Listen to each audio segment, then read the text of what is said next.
好，我们来看一下现在目前中美之间的科技战哦。路透有讲说，美国现在提前通知北京说，延你10月份的时候要来更新晶片出口的禁令哦。这是来自于美国官员透露的哦。他说，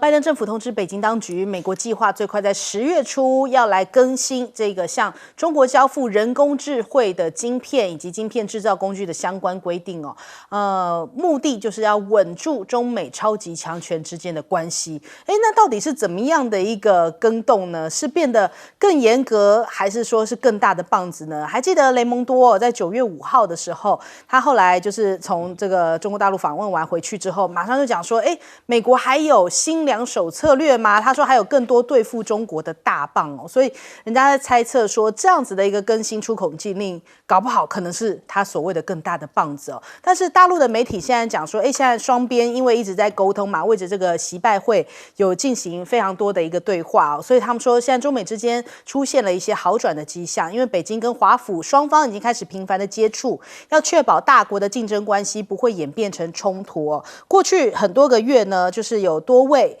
美国的高级官员访问中国大陆，所以中美关系的改善迹象已经开始逐渐的这个显现出来。那可是呢，中美的科技的新局现在看到了美国的参议员代表团要访华，他们希望能够跟习近平能够见上面主要就是为着美光的事情而来的这是共和党的参议员这个克拉波，他提到说，我们将跟这个民主党的议员共组这个访中团，下周就会启程，希望跟习近平能够见面彭博又讲到说，因为他们访华的时候呢，会向中方提出美光在中国的业务问题，白宫也对此知情也鼓励他们前往，因为的确美光现在的销售额已经连续5个季度的下滑，到这个8月底的时候，截至8月底的3个月美光的营收已经从66.8亿降到了40亿降幅高达40%主要就是因为现在大陆对于它祭出一些管制制裁所以导致现在美光的营运出现了大逆风所以这个中美科技战，在新加坡的学者来看他说这个新战场恐怕就会出现在应用程式，就是我们讲的这个 App Store， 因为中国大陆加强对于对手这个手机应用的监管所以苹果现在这个 App Store 也要求说，这应用商必须要有中国官方的备案号才能够在当地上架。那这就代表说，可能未来像是这个 Facebook 或是 X 这些国外热门的一些 App， 可能明年会从中国市场里头这个苹果的 App Store 就会下架。那如果这些外国的 App 都不能够在中国使用的话，对于这些中国的苹果用户的使用体验会影响非常的大也就是说，苹果可能在中国市场就会受到很大影响，因为很多人他会冲着某些 App 可能操作方便使用而购买你的手机嘛。如果买了你的手机在中国大陆都没有办法使用的话，可能他就换别家来买了。所以的确这个苹果也是非常的担忧会影响接下来的一些销售。那我们看到有这样的一个消息出来，是彭博点名说华为这一次呢能够突破这个晶片的管制就是因为有台湾的4家企业帮忙了华为建设晶圆厂他甚至还以这个网站头条消息来报道。那到底是哪4家呢？他说在深圳这边，华为新建了不为人知的晶片厂那这4家台湾公司就是亚翔工程、崇越科技，还有汉唐集成跟细科宏成那他们讲说，他们的记者在8月份在深圳实地的调查，就是华为在这边呢，就是出现一处工地出现了崇越科技跟亚翔工程子公司的员工，那另一处跟华为有关的一些厂址出现了汉唐子公司的员工。他们还发现这个细科宏成的官网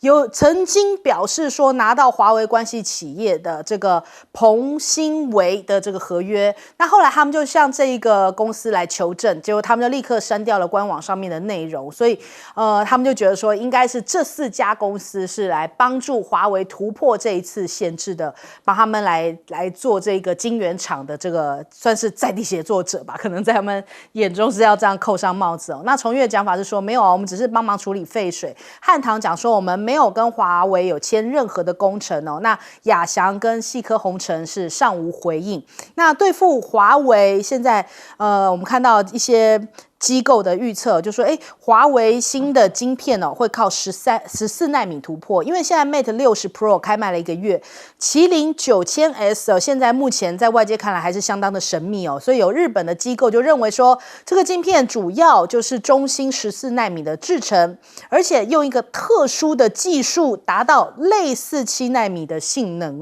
那微博的网友在讲说，现在华为拿出那种漂亮的成绩单，就代表说，如今的华为不仅疯狂，还更加伟大就是本来老美是想要掐华为的脖子就不小心掐到了人中让华为彻底精神焕发了。这个形容也是蛮有画面感的。我们来问一下介老师，这个现在美国这个10月份更新晶片出口禁令现在大家都在猜测，到底它是要放呢，还是要更紧？你知道？讲放的说法就是说，哎呀，干脆不进了这种说法有它的理论依据，因为事实上现在华为已经造出7奈米功能的这个晶片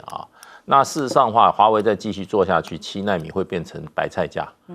所以照过去美国科技竞争的有一些做法，就是说，如果你能生产，你刚生产的时候我就把过去对你的禁令我马上开放。因为我的成本还是比你低，然后我用开放的这种方式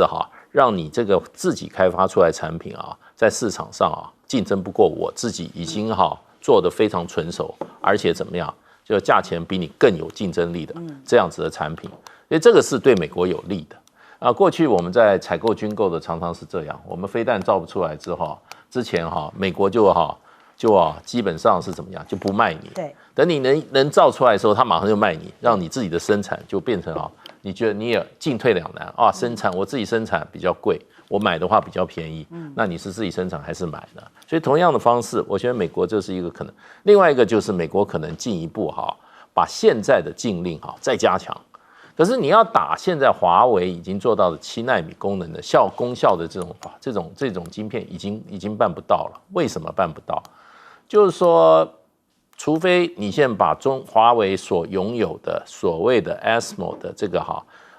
紫外光就是深紫外光光刻机，你把它搞残，你不给它供应原料让它砍，要不然它已经会做了，华为已经会做了，你不可能把它会做的东西变成不会做，你只有把它的工具弄掉。那工具的话是要 ASML， 而且很多工具现在这个 ASML 已经卖到大陆了，有60几台，你怎么办？所以比较困难那还有一个方法就是什么呢？还有一个就是现在还有一些重要的高端晶片，美国现在还是准中国大陆美国向中国大陆卖的。比如说有2家，一个就是这个 NVIDIA 辉达，就是黄仁勋的公司，另外一个叫 AMD 超微半导体，这2家美国公司现在黄仁勋因为美国不准他卖最先进的这个NVIDIA 的晶片，那个是 M100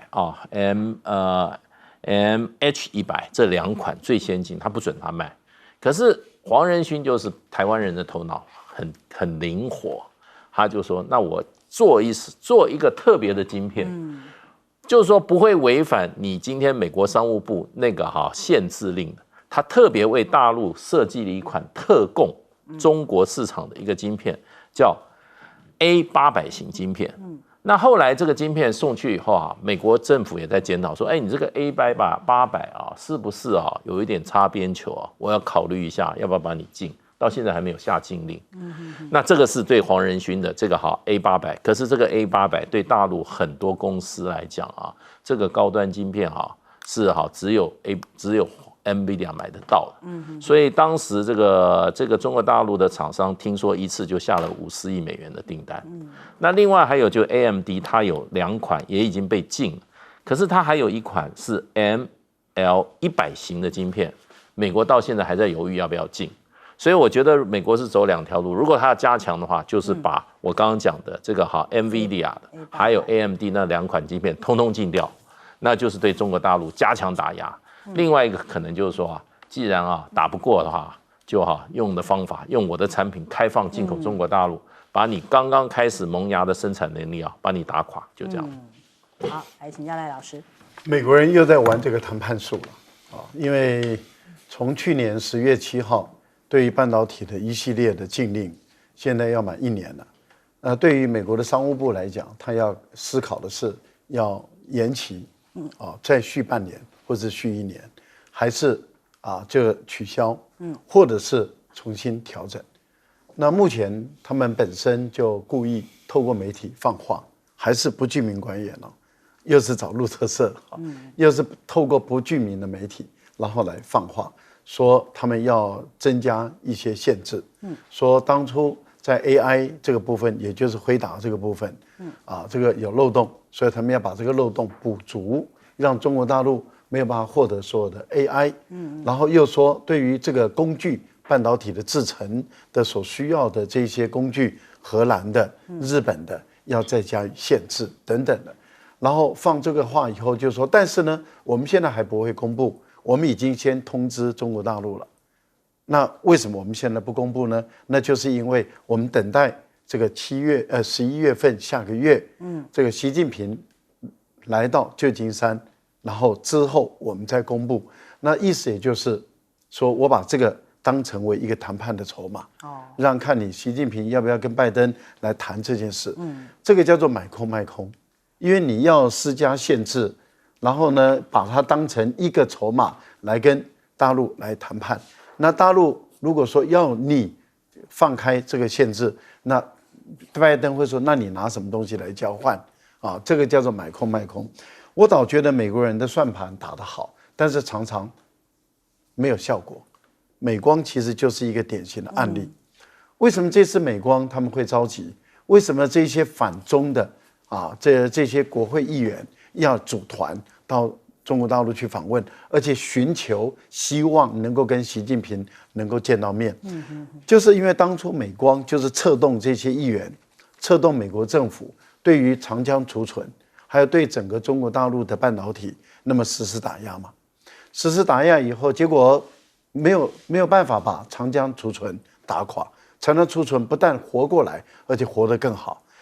不但没有把华为打垮，华为现在还更加争气。不但没有把中芯国际打垮，中芯国际还能够生产到7奈米了。那这个时候，他们突然间看到中国大陆反手出来了嘛？这一反手就是对美光制裁。结果呢，刚开始的时候，美光说：“哎呀，影响不大啦，我们在中国的业务影响不大。”你看雷蒙多讲得更凶啊，一点影响都没有。我们会再给中国大陆更加的制裁。好，所有的狠话都讲完了，经过不到1年。现在美光整个营业额下降了，那怎么办呢？他就开始叫他们的这些议员，因为这2位都是他们美光厂的国会议员，一个是纽约州的，是即将要去设厂的，然后另外一位就是美光厂在那个地方的，所以这2位反中的大将，这个时候老脸都要拉下来了。开始要装笑脸，可不可以跟习大大见个面呀？来谈一下美光呀，可不可以呀？但问题就在你拿什么来交换？你要拿东西来交换嘛？是不是华为解除限制等等？我就觉得美国人这样玩没有什么意思了因为迟早我觉得坦白说，如果在软件这个部分，像我们自己用手机 ，APP 不能用，你就不会买了。对，所以我觉得。目前中国大陆在提醒你，哪一天苹果在中国大陆1台都卖不出去。好，请教将军。我们都知道科技来自人性，我们都听过这句话。那人性是什么？人性就是恭喜发财嘛，对不对？第二个就是好逸恶劳嘛。那怎么样恭喜发财？我们这次看，从艺人第一个跟祝贺中共这个国庆的就是林志玲嘛，对不对？他为了能够有大陆那个13亿人口的市场，对不对？他就去给大陆恭喜发财，庆祝国庆。那其实生意人也是这个样子，对不对？在美国商业界巨头，他能够放弃大陆的市场吗？他当然不要放弃，那13亿人口的市场多大一个市场啊！所以他一定不会放弃。那不管是美光，或者是我们等一下要讲的，我讲了苹果 APP 的事业来讲，他当然要争取这个市场，这才能够恭喜发财嘛。这个人性就是好逸恶劳，就是你这个资本家，你们这些科学家研究出来的东西是好用的东西，我才会用。所以就是所谓的 APP， 对不对？好，我今天我拿一个手机，我马上在 APP 上面我就可以看到，像我们现在就可以看到，我的公车几点钟到，我几点钟下去，我不要在下面哭等太阳，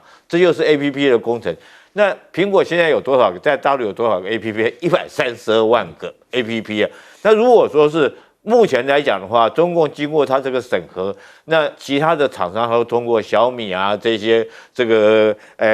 包括三星啊、华为啊、百度啊，他都通过给他们这些店名也给他暗号了。那现在唯一一个还没有过的就是苹果。那苹果它现在就很着急啊，它132万个 APP， 如果说是不能获得中共的同意使用的话，那就在大陆他们就没有人敢去买这个苹果的手机。大家要知道，苹果手机如果不买的话，大陆会有多严重呢？就是苹果我们都知道，它一年出一款嘛，今年是 i15， 对，明年就是 i16。它如果 i15 今年生产了1000万只放在那边没有卖不掉的话，那你明年你要不要卖？要不要出 i16？ 还是 i15 继续卖？对他来讲就压力就很大了，所以美光这些晶片公司也是一样，科技是每一年都在进步的。你如果今年出版的东西你没有卖掉的话，明年你就会被淘汰。所以在这种状况下，他们这些这个科技业的巨头啊，一定会去给美国压力，也会跟习近平这边来做一个妥协跟合作。好，我们先休息一下，广州马上回来。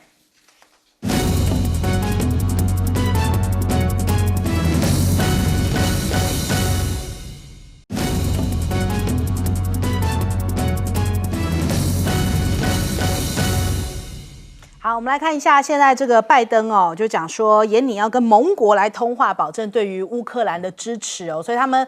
美国本周将会向乌克兰提供更多的援助。这个是彭博社他说，知情人士跟他们透露啊，说拜登计划要致电盟国，向他们保证会继续支持乌克兰呐。那他们说，现在这个五角大厦仍然有武器可以送往乌克兰哦，但是自己补充自身库存的资金已经快要用完了呀。那美国现在目前过渡性的预算是通过了，紧急通过，可是援乌的项目没有包含在内。但是拜登说不要担心，乌克兰放心啦，我们一定会挺你的哟。可是盟国真的会听美国的吗？你看，光是斯洛伐克现在大选变天哦，现在是反对援乌，然后亲俄的政党胜出哦，他们是打着反移民的旗帜，还有反对军援，所以现在乌克兰的这个反对军援乌克兰的一个这个在野党的方向。那这个前总理费科拿下将近23%的选票，现在成为这个斯洛伐克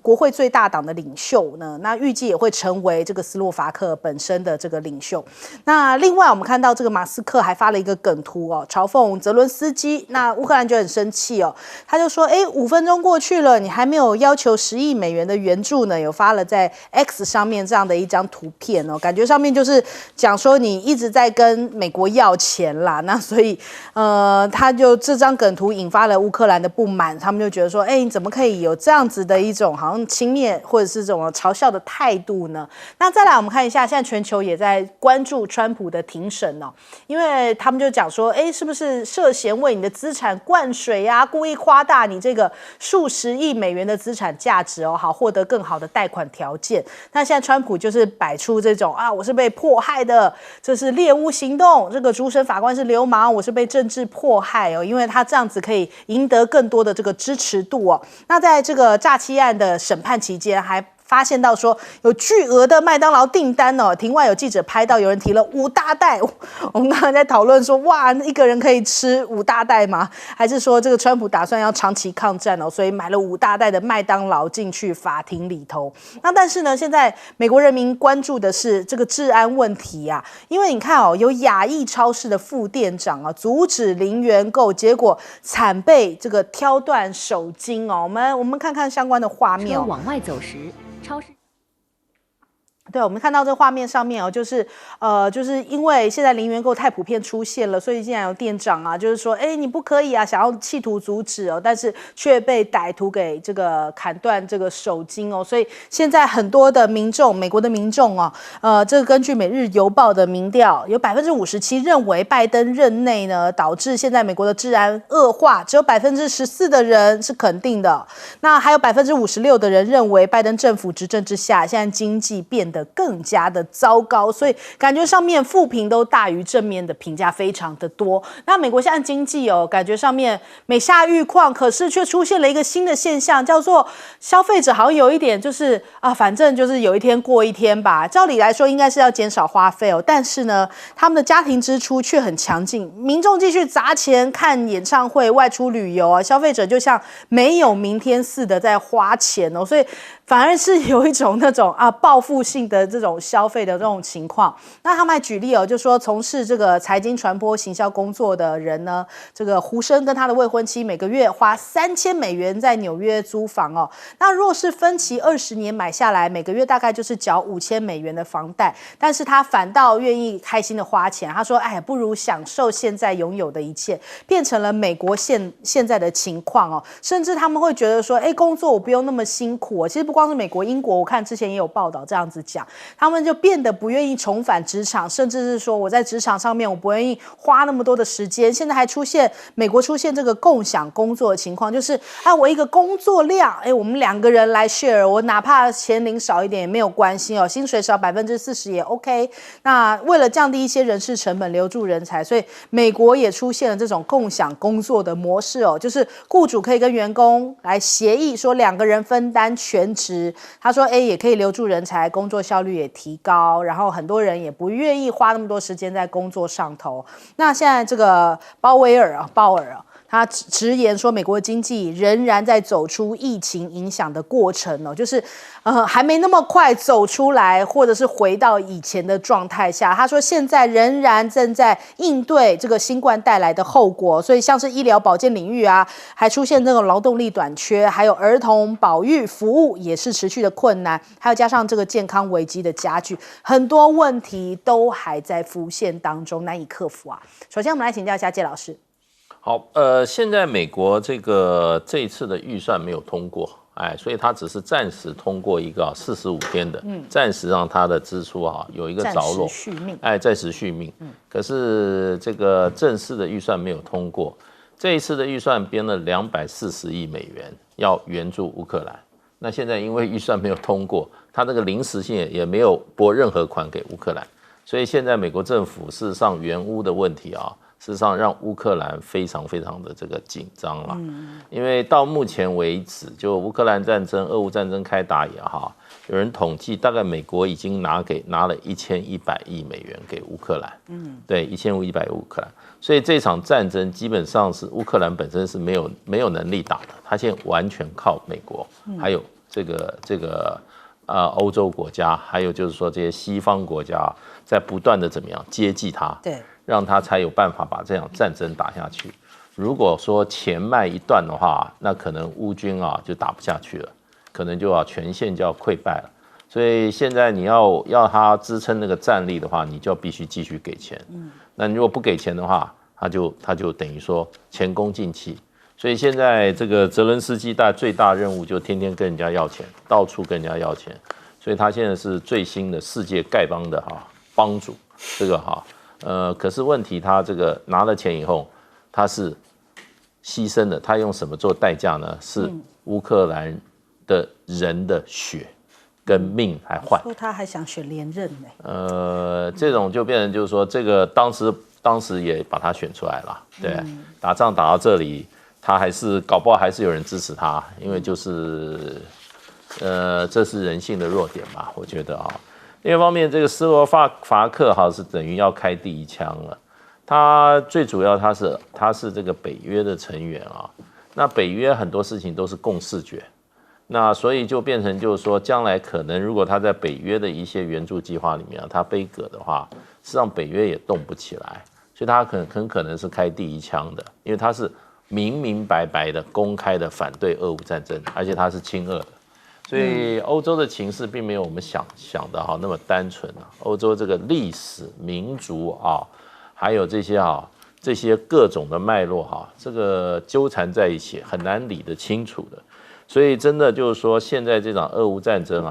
看起来好像有过来，反而在消耗欧洲跟美国的力量的这个情况。所以如果是这个情况的话，那泽伦斯基它可能将来的外援啊，就可能会出现状况，那会影响这个战争的未来的走向。好，请教赖老师。拜登政府还可以多活45天，到下个月的17号。那这段时间内，他就不可能再大把钱给这个乌克兰。当初布林肯到乌克兰去的时候，还答应说再给他10亿、20亿等。那很明显的，这些预算都没有被通过，所以这段时间就这个钱过不去了。1个半月没有钱，那乌克兰的薪水怎么办？他们的公务人员、军人的薪水怎么处理？那弹药本身也有问题了，美国必须要拿现在的现货，可是问题就在于美国目前的仓库里面的这些现存的弹药也有问题，所以它向韩国调，日本也没了，所以只能向韩国调。那因为它向韩国调，所以俄罗斯在给韩国施加压力了，俄国就提供给各种武器的最高端的，可能已经给朝鲜了。所以朝鲜拥有了这个更加精准的、作战力更强的武器，那么去对于日本、对于韩国就构成了足够的威胁啊！整个局势都在联动着。那泽连斯基现在目前的处境艰难，欧盟就在这个时候啊，欧盟的外长带着他们的欧洲的这些盟国的外长到基辅去，可是问题就是欧洲的国家经济状况也都不好，也都没钱，所以我觉得口惠实不至啊。就是表达说我们支持你，我们坚决的站在你后边，但是没有钱给你了。那泽连斯基自己要不要负很大的责任？要，因为他们的官员贪污腐败的情况很严重，尤其是军事人员，一手拿钱，一手污掉，这个情况很严重。一手拿武器，一手武器流入国际的黑市。我想这个纽约很多美国的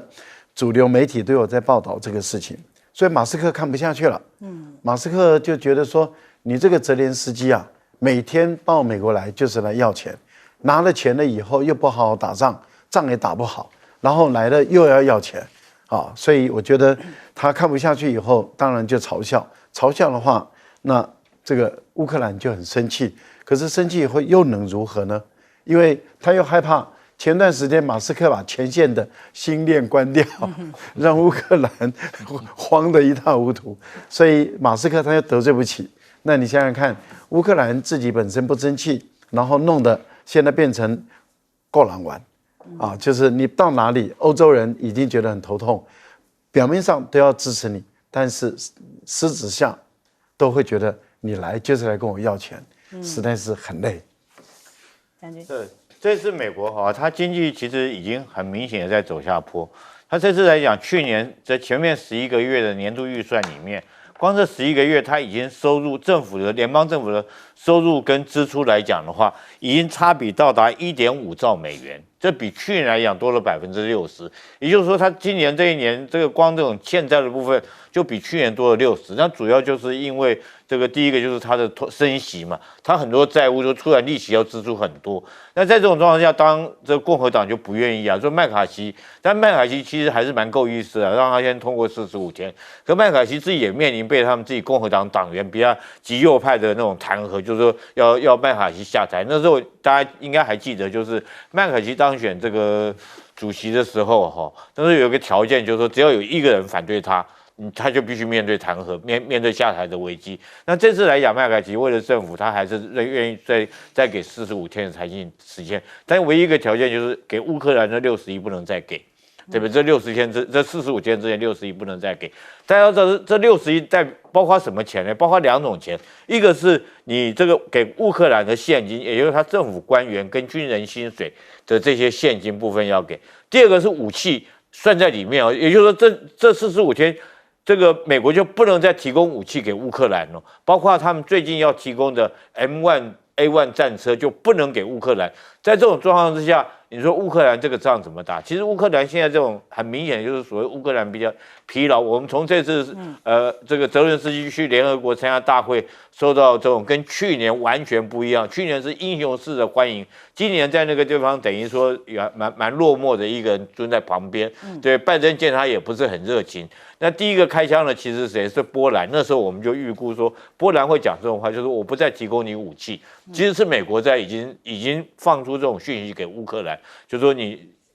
不是开出第一枪了，等于由波兰来先放话，说不再提供武器给这个乌克兰。那第二个，其实我觉得，另外德国来讲的话，大家也知道，德国来讲有一些党派已经觉得说，你这些难民来对我国家已经形成负担了，也不愿意再收乌克兰的难民。那现在美国自己对不对放出最后一炮？那这一炮一打出去，我觉得对泽伦斯基来讲，等于说整个都凉了一半。你现在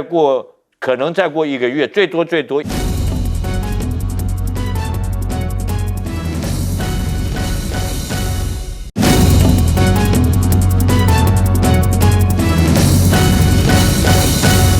这个国庆大典哦，现在这个名称上面，因为让这个马前总统哦，他就讲说他拒绝参加啊，因为现在难道我们已经改成了台湾吗？我们的国名没有改啊，所以他拒绝参加。可是你看总统府的讲法是说，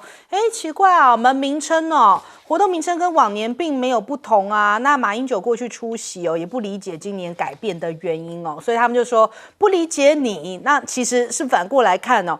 民进党是不是也承认拔掉中华民国已经变成了这几年的惯例了呢？只是马前总统不愿意再忍了嘛？那难道这样也不行吗？那另外我们看一下哦，这个侯友宜讲说。赖清德真的是偶一为之的中华民国，永远有但书，但是是不改他的台独本质的。那其实这次马英九就是因为不满这个国庆日变成台湾 National Day， 是刻意把台湾变成了国家的名称嘛。那我们看到这个赖清德的竞办反而是来质疑这个侯友宜说你认同9·2共识才是消灭中华民国的元凶啊。那9·2共识他说早已被习近平定调为一个中国原则，所以认同9·2共识才是消灭中华民国。所以民进党很会选举，很会跟你用话术在那边打乌贼战。他不跟你谈论这一个台湾 National Day 的本质，他只是一直在跟你扯东扯西的。那另外我们来看一下，挺马英九不出席国庆大会，郭台铭的讲法是说，那你蔡英文到底在当哪里的总统啊？你明明就是这个中华民国的总统，你是大家投票投出来的，那你为什么还一直要把这个中华民国消灭呢？可是我们看，激进党的发言人就跳出来10月10号会有10万支这样的会晤在台北市出现。他说的会晤是什么？我们想说台北什么时候有10万支会晤呢？然后结果他讲的是什么呢？他讲的就是国旗他说原来啊，这个激进党就是我们的国旗在激进党眼中是会晤啊。那激进党也很奇怪啊，你为什么要在中华民国内政部申请成立政党啊？那你不就解散就算了吗？因为中华民国就是这个国旗啊。那激进党的吉祥物像国旗是会晤，自己呢，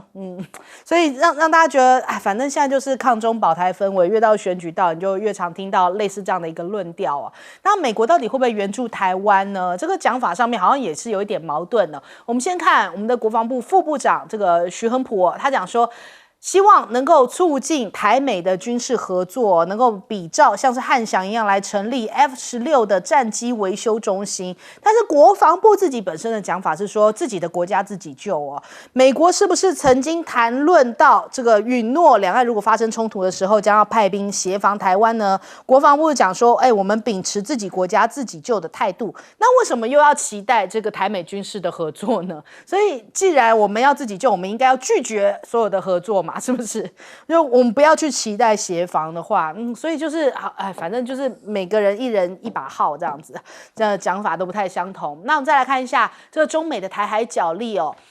这个雷根号在今年8月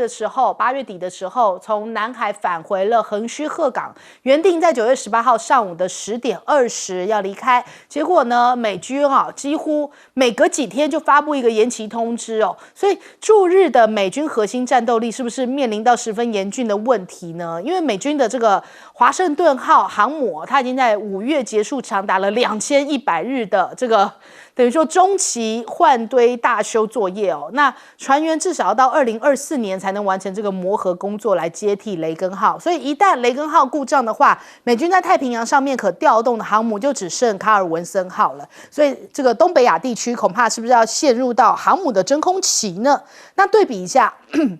我们看央视的军事它有发布这样的一个名场面，我们直接看画面他们是秀出了满屏的战斗机说数都数不完，这是北部战区的陆军某一个旅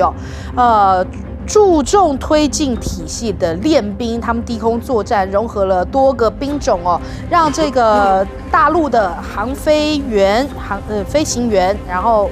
有最佳的航线的标准，然后有了一个新的认识哦，所以有伞降投送啊，还有兵力输送这些科目也实现了一些升级哦。那中国大陆甚至还曝光了一个叫做最神秘的武器东风100哦，也被称为是航母杀手哦。就中国大陆最近几年哦，在这个超音速的这个巡航导弹上面有非常大的进步，其中最神秘、最受到瞩目的就是东风100的长程巡航导弹哦，这可能是未来台海战争当中最具有威胁性的一个武器啊。那首先我们来请教一下建老师，这个马英九事实上他拒绝参加这一次民进党办的这个典礼啊，我现在也不知道怎么称了哈，这个典礼啊，这个活动啊，那我是完全赞成，因为从于法于理啊，这个都是名不正言不顺的。马英九去的话，就是为了这种不晓得是什么活动啊，去背书，这个是一个非常奇怪的活动。那这个活动，我想应该要问一下蔡英文等啊，就是说为什么这个活动叫台湾 National Day， 对不对？台湾 National Day， 那台湾 National Day， 请问一下中文怎么翻译？中文怎么讲？什么叫台湾 National Day？ 给我们一个正确的中文翻译，好不好？那为什么呢？为什么要用台湾 National Day 这个作为这次活动的名称？那请问一下，这个世界上有一个国家叫台湾吗？请问蔡英文等，这个国家，这个世界有一个国家叫台湾吗？那么如果有的话，答案是有的话，请问这个国家的宪法在哪里？请问这个国家是什么时候建立的？对，这些问题我想都我们有权利知道啊，因为在我们的这个凯达格兰大道搞得花了那么公家的钱，花了那么人民血汗，你报一个活动我们搞不懂啊。那有这些问题，我再重复一下，什么叫做台湾 National Day？ 这个台湾 National 中文翻译成中文的翻译叫什么？那为什么要用台湾 National Day？ 请问这个世界上有一个国家叫台湾吗？如果是有的话，请问这个国家的宪法在哪里？请问一下，这个国家是在什么时候成立的？能不能说明一下？对，所以呢，还有一个问题就是说，我们只知道你要办这个活动的时间是10月10号，这个10月10号是中华民国国庆。请问一下，你这个10月10号到底有没有在庆祝中华民国国庆？请说明一下。如果要庆祝中华民国国庆，为什么又有一个台湾 National Day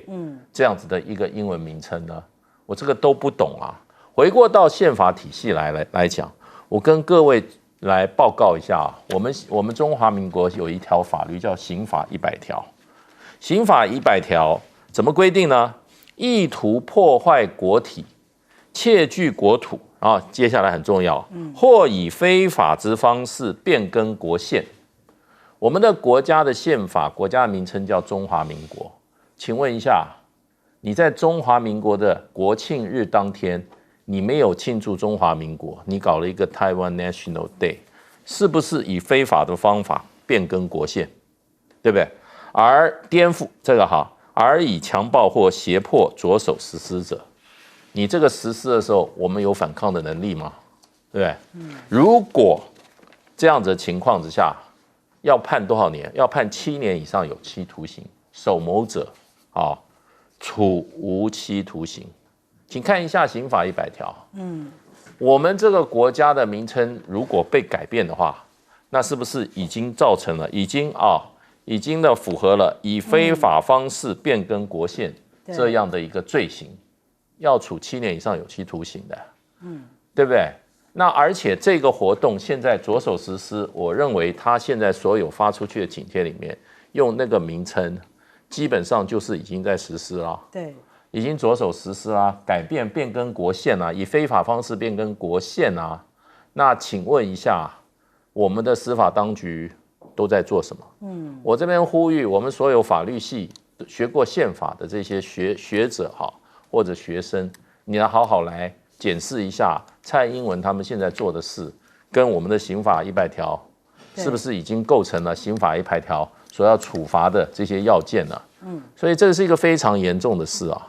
你今天你要不管做任何事，你不能拿宪法开玩笑。这个国家的庆典生日也不能开玩笑的。所以马英九是很严肃的啊！我在这边我还不仅严肃，还很痛心啊！一个国家怎么会有这样子的情况发生呢？好，来请教将军。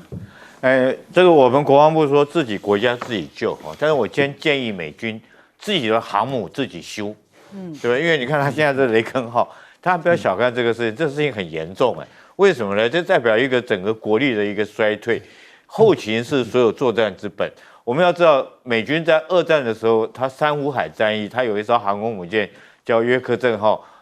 被日军炸一个大洞，重伤。我想大家看过这部电影，应该都有印象。那时候让我们很震撼是美军怎么样修这艘航母，他是派飞机带着零件，然后直接飞到这船上面去，在那边直接修，一边修就一边走到中途岛。所以日军为什么在中途岛会战败？因为他判断错误，他认为美军那艘航空母舰没有参战能力，就没想到约克镇号在这航行这个中间他就修好了，他又去参战了，多了一艘航空母舰，就把日本中途岛那边打败了。那这次的话，雷根号你看他7次修不好，后续代表什么？第一个，我觉得最重要的第一个，他太依赖承包商，因为现在美军的航舰，他自己船上的官兵他没有办法修，他必须要依赖承包商来修。第二个，他人员培训不足，就是他没有培训这些海上的这些船舰上面的官兵，怎么样去船舰损坏的话，他会修复，他没有这个能力。然后第三个，他可能是零附件来讲的话，供应链短缺不足，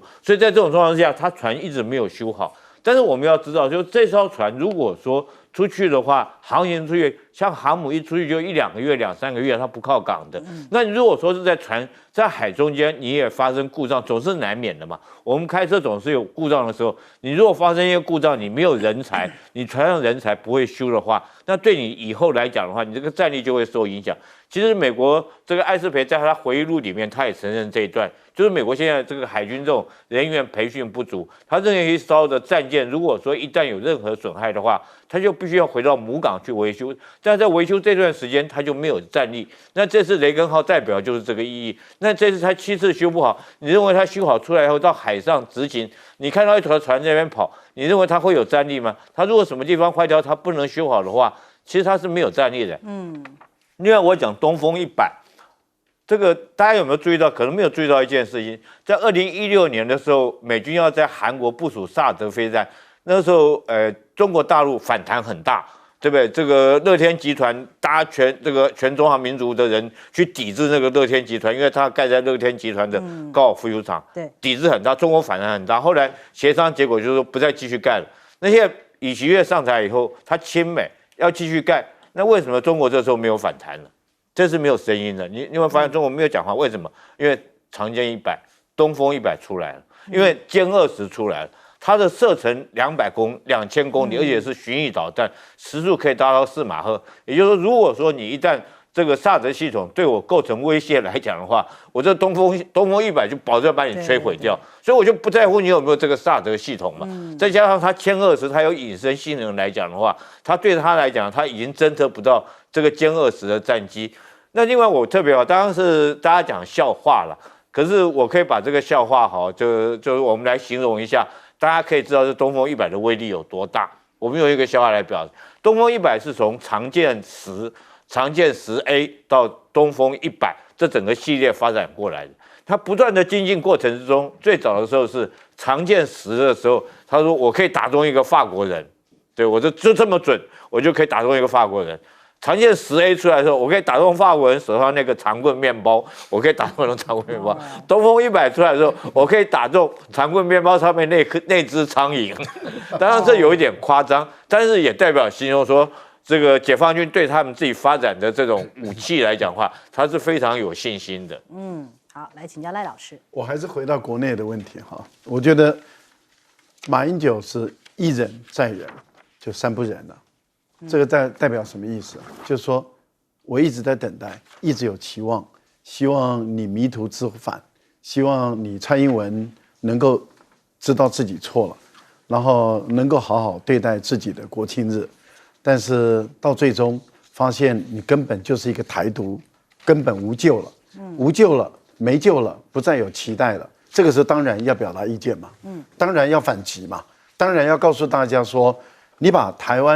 我们中华民国的国庆日改为台湾 National Day， 你这根本就是一个不对的事情，违法的事情。而且呢，你不尊重自己的国家语文，也不尊重别人的国家语文，你怎么可以把中华民国把它翻译成为台湾呢？这个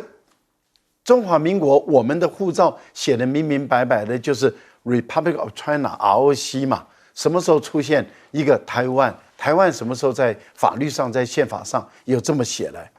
所以我觉得忍无可忍，就真的不必再忍。这一出手出得好。这一出手就把这一些人的原貌都打出来了。什么原貌呢？赖清德就在努力的耍笨，努力的要表现他的弱智。为什么呢？因为他很努力、很卖力的要表现他的弱智，就是说，这个9·2共识这个9·2共识就是大陆定的这个。如果以大陆来讲的话，如果两岸之间不要9·2共识，不要忘了，过去不是就直接讲一中原则吗？9·2共识就是大家各自争议嘛，所以9·2共识也就是你各自争议，我各自争议，大家愿意，那么把这个模糊化，把争议搁置，寻求最大的共识，对，然后大家在一起，那来解决这个问题，所以才叫9·2共识嘛。9·2共识什么时候就是一个中国原则写的这么明白。9·2共识大陆解释的就是一个中国原则，我们台湾这边解释的，中华民国这边解释的是一个中国原则，但是各自表述。各自表述什么呢？各自表述是谁代表这个中国嘛？所以我觉得在这个部分里面，你赖清德，你不要弱智到这种让我们觉得我们到底在选一个弱智人来当总统，还是在干什么？我觉得这个真的是匪夷所思。另外一个，国防部讲说自己的国家自己救，你救哪个国家？你告诉我。我觉得国防部你要站出来讲话，你是救台湾 National Day 的那个台湾，还是你要救一个 ROC？ 我觉得你要站出来讲。国防部这些小老弟，不要到今天为止都不明不白，不要到今天为止都没有这个骨气。从中正预校到官校，我们受了教育，不要到今天为止连这个基本的中华民国的骨气都没有。我觉得这简直是丢脸了，不能够再这么丢脸了，这些小老弟。最后我讲一个，雷根号航母一直不出港，其实对美国人来讲是很可怕的事情。不能出港的航母就是一个靶船，不能出港的航母既然成为一个靶船，就牵制它在区域间去捣乱、去闹事的一个本事。为什么？因为它跟大国一旦冲突的话，这个航母绝对不可能存在。所以我想美国清清楚楚知道，它的雷根号不能出港，其实是在战略上就被自己牵制住了。好，我们先休息一下，广告之后马上回来。